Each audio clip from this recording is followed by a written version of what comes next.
ওয়ালাইকুম প্রিয় শিক্ষার্থীরা, আর মাত্র কয়েকদিন সময় রয়েছে জাতীয় বিশ্ববিদ্যালয়ের জন্য। জাতীয় বিশ্ববিদ্যালয় তুমি যদি একটা আসন সুনিশ্চিত করতে চাও বা জাতীয় বিশ্ববিদ্যালয় এখন এই লাস্ট 15 দিনে তুমি কি কি পড়বা, কোন কোন জিনিসগুলো পড়তে হবে, কোথায় ফোকাস করবা, কারণ আমাদের সিলেবাসটা অনেক বড়।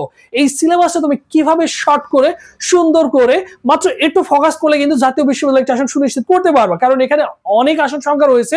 আর তোমরা যারা সরকারি কলেজে আবেদন করেছো অবভিয়াসলি তোমাদের এখানে কিন্তু প্রতিদ্বন্দ্বী হবে, ঠিক আছে। আর এবছর কিন্তু একটা নিয়ম করেই দিচ্ছে, তুমি যে কলেজে আবেদন করেছে ওই কলেজে তোমাকে কিন্তু একটা আসন সুনিশ্চিত করতে হবে। যত ছেলে মেয়ে ওই কলেজে আবেদন করছে তাদের মধ্যে কিন্তু একটা প্রতিদ্বন্দ্বী হবে। সো এই জিনিসটা তোমাকে মাথায় রাখতে হবে, অনেক কম্পিটিশন হবে। সো লাস্ট মুহূর্তে লাস্ট মুভমেন্টে তুমি কোন কোন জিনিসগুলো ফোকাস করবা, কোন কোন জিনিসগুলো পড়বা, একটু কাইন্ডলি আমার সাথে শুনে নাও মনোযোগ সহকারে আমার কাছ থেকে। তো জাতীয় বিশ্ববিদ্যালয় বিজ্ঞান, মানবিক, বাণিজ্য এই 3 ইউনিটের ছেলে মেয়েরাই কি করবে, এখানে পরীক্ষায় অংশগ্রহণ করবে একটি কলেজে। এখন এখানে মানবন্ধন সকলের জন্য দেখো, বাংলায় 20, ইংলিশ 20, জিকে 20 এবং এইচএসসি গ্রুপ সাবজেক্ট থেকে 40 মার্ক রয়েছে। এখন কথা হচ্ছে যে ভাইয়া এই যে এইটা মান বন্টন, এটা সায়েন্স আর কমার্সের জন্য সকলের জন্যই সেম মান বন্টন, শুধু গ্রুপ সাবজেক্টটা 40 মার্ক থাকবে তার নিজ নিজ ইউনিটের জন্য। সায়েন্সের জন্য থাকবে physics plus chemistry plus biology plus math, এখান থেকে তোমাদের কত থাকবে, 40 থাকবে। এরপর দেখো তোমরা যারা মানবিকে রয়েছে তোমাদের যে গ্রুপ সাবজেক্ট রয়েছে সেগুলো থেকে তোমাদের কোশ্চেন হবে। কথা ক্লিয়ার? এখন কথা হচ্ছে যে ভাই তাহলে এই লাস্ট মোমেন্টে লাস্ট 15 দিনে আমি কি কি পড়বো বা কোন জিনিসগুলো পড়বো। সো তোমাদের জন্য দেখো, এখন কি পুরো বই বা নতুন করে একটা বই কিনবা, সেই বইটা কমপ্লিট করা কি সম্ভব, বা একটা পোস্ট ব্যাংক কিনে কি পড়ে কি কমপ্লিট করা সম্ভব? না ভাই, কোনোভাবেই সম্ভব না। তোমাকে যে জিনিসটুকু বলছো সেটুকু তুমি ফোকাস করবা সুন্দর করে। এখন দেখো তোমরা যারা সায়েন্সের ছেলে মেয়ে রয়েছে, বিশেষ করে ফিজিক্স কেমিস্ট্রি বায়োলজির জন্য এইচএসসি যে বিভিন্ন বোর্ডের যে এমসিকিউ গুলো ছিল সেই এমসিকিউ গুলো একটু ভালো করে দেখে নিবা, ঠিক আছে। এবং তোমাদের জন্য 1200 এমসিকিউর একটা পিডিএফ রেডি করা হয়েছে ফিজিক্স কেমিস্ট্রি বায়োলজির।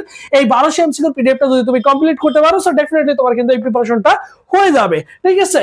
এরপর দেখো তোমাদের জন্য স্পেশালি আমাদের বিগত বছর মতো এবছর একটা suggestion NU suggestion exam batch রয়েছে। সেখানে তুমি কি কি পাবা, এখন দেখো সব বিষয় সাজেশন পিডিএফ পাবা। 15 দিনেই শেষ হয়ে যাবে ইনশাআল্লাহ। 15 দিনের মধ্যে আগেই তুমি কিন্তু এই জিনিসটা কি করতে পারবা, অবভিয়াসলি কমপ্লিট করতে পারবা এবং 70+ এক্সাম প্র্যাকটিস করতে পারবা, ঠিক আছে। 70+ এক্সাম প্র্যাকটিস করতে পারবা, কোনো সমস্যা নাই, কোনো সমস্যা নাই। 15 দিনেই হচ্ছে শেষ করতে পারবা। এবং ফি হচ্ছে কত টাকা, ফি হচ্ছে 200 টাকা, ঠিক আছে। এই 200 টাকা দিয়ে তুমি কিন্তু 100% গুছিয়ে প্রিপারেশনটা নিতে পারবা, ঠিক আছে। তাহলে কি কি পাবা এখানে, 70+ এক্সাম দিতে পারবা, অল সাবজেক্ট সায়েন্স আর্টস কমার্সের জন্য সাজেশন রেডি করা আছে, তোমাকে এক্সট্রা করে কোনো কিছু পড়তে হবে না। জাস্ট যেভাবে বলবো, যেভাবে গাইডলাইন গুলো তোমাকে দিব, জাস্ট এইটুকু ফলো করতে পারলে তোমার জাতীয় বিশ্ববিদ্যালয়ের জন্য প্রিপারেশনটা হয়ে যাবে ইনশাআল্লাহ। আশা করি বিগত বছর অসংখ্য ছেলেমেয়ে জাতীয় বিশ্ববিদ্যালয়ে চান্স পেয়েছে, এবছর আশা করি জাতীয় বিশ্ববিদ্যালয়ে তোমার কিন্তু অনায়াসই চান্স হয়ে যাবে। ফি মাত্র এই 200 টাকা দিয়ে, কারণ একটা পোস্ট ব্যাংক কিনতে গেলে ওই মুহূর্তে তোমাকে 350 টাকা তোমাকে গুনতে হবে, 350 থেকে 400 টাকা পর্যন্ত তোমাকে একটা পোস্ট ব্যাংকের জন্য গুনতে হবে। সো তুমি কিন্তু চাইলে অনায়াসে একটা পূর্ণাঙ্গ গাইডলাইনের মাধ্যমে পিডিএফ গুলো সুন্দর করে পড়ে ফেলবা, যে জিনিসগুলো তোমার প্রয়োজন হবে সবকিছু দিয়ে দিব। সায়েন্স আর্টস কমার্সের জন্য আলাদা আলাদা ব্যাচ রয়েছে।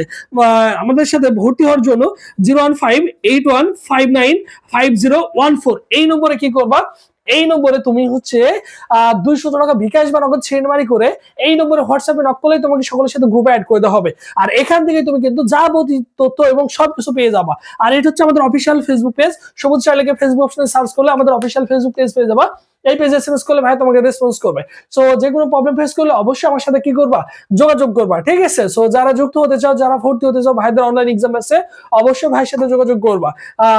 যোগাযোগ করার সাথে সাথে সঙ্গে সঙ্গে তোমাকে কিন্তু তাৎক্ষণিক তোমাকে গ্রুপে অ্যাড করে দেবে, সকল সাজেশন দিয়ে দেবে, কারণ তোমার হাতে পর্যাপ্ত সময় নেই। তোমাকে পড়াশোনা করতে হবে, জাতীয় বিশ্ববিদ্যালয়কে আসন সুনিশ্চিত করতে হবে। কারণ এই জাতীয় বিশ্ববিদ্যালয় থেকে ভালো একটা সরকারি কলেজ থেকে ভালো একটা সরকারি কলেজ যখন চান্স পাবা, তুমি এখানে বিসিএস সহ বাংলাদেশের বিভিন্ন নিবন্ধন চাকরির পরীক্ষায় তুমি কিন্তু বসতে পারবা। তাই তোমাকে সিরিয়াস হতে হবে, সরকারি কলেজে চান্স পেতে হবে। সরকারি কলেজে পড়াশোনা করলে তোমার খুব কম খরচ হবে, শুধু ফর্ম ফিল আপের সময় শুধু ফর্ম ফিল আপ করবা, যদি তোমার 3000-4000 টাকা ফর্ম ফিল আপ লাগে। আর যদি মনে করো বেসরকারি কলেজে ভর্তি হতে চাও, তোমাকে মাসিক বেতন, বিভিন্ন বেতন, আদার্স ফি, বিভিন্ন কিছু দিয়ে দেখা যাচ্ছে প্রায় কলেজ ভেদে, সেটা কলেজ ভেদে 12 থেকে 15,000 20,000 টাকা পর্যন্ত তোমাকে গুনতে হবে। তাই তোমার হাতে সুবর্ণ সুযোগ রয়েছে। অবভিয়াসলি সরকারি কলেজে তুমি আবেদন করেছো, অবশ্যই তোমাকে একটা আসন সুনিশ্চিত করতে হবে। সো সবাই ভালো থাকো, সুস্থ থাকো। পরবর্তীতে আবার তোমার সাথে দেখা হচ্ছে। আল্লাহ হাফেজ।